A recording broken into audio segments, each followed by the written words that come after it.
as a rule, has to be meaningful to the consumer. Meanwhile, it has to compete against thousands of other messages. These will meld together. To get your attention. Sometimes, a good, unique selling proposition has to be wrapped in a singular creative idea. Like this. Dresses like a lady, looks like a man. Always eating combos with big man hands. She's man mom. Moms should be realistic with their kids. So I told my son, he's out of options, and he better take that job as a prison guard. Life is not like combos. Combos come in 6 flavors like nacho cheese pretzel. But for him, life comes in 1 flavor. And right now, that flavor's prison guard. Combos, what your mom would feed you if your mom were a man. Unique selling propositions have come a long way in a half-century. From Build Strong Bodies 12 Ways to What Your Mom Would Feed You If She Were a Man.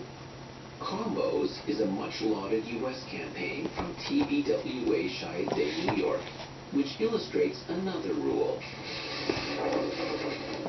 Aim at a very definable target. To speak to everyone is to speak to no one.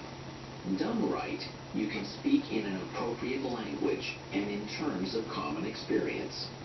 Steven Spielberg likes to say he makes movies for the masses, but speaks to people one at a time. So many of these advertising rules are intended more as cautionary tales from battle-scarred souls like me, in hopes that my mistakes aren't repeated. Some are written by ad greats who embrace the role of headmaster, and theirs become the rules that are most fun to break.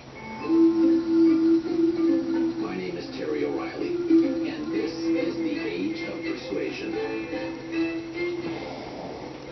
We mention the name David Ogilvy on this show so often that I feel compelled to deny the rumors that we receive some sort of commission every time we mention the name Ogilvy. Ogilvy. Ogilvy. Ogilvy. Okay, maybe there's something to that. A half-century ago, he was rightly counted among the titans of persuasion, and, although he denied it, was considered an author of an entire chapter of the great book of advertising rules. There we go. Print-centric Ogilvy enjoyed Take it in here now.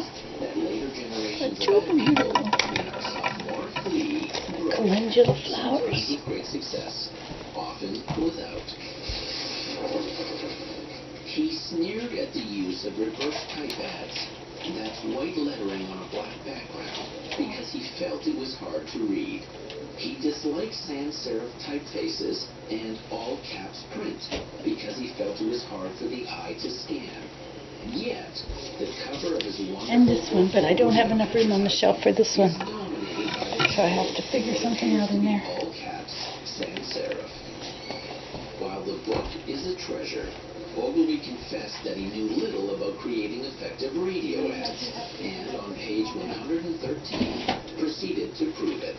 His meager advice for radio ad writers was to identify the brand early in a commercial and identify it often, and to promise the listener a benefit early. I think I'm going to have to scoot them all down a little further. Good advice.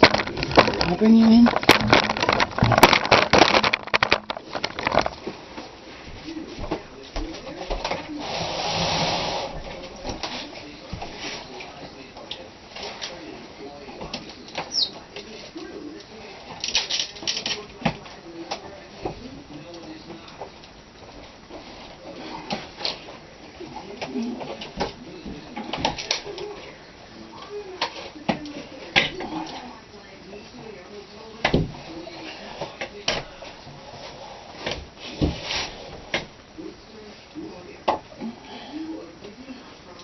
I like these cold process, oven process.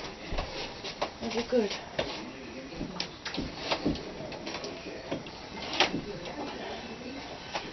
Okay, that's it.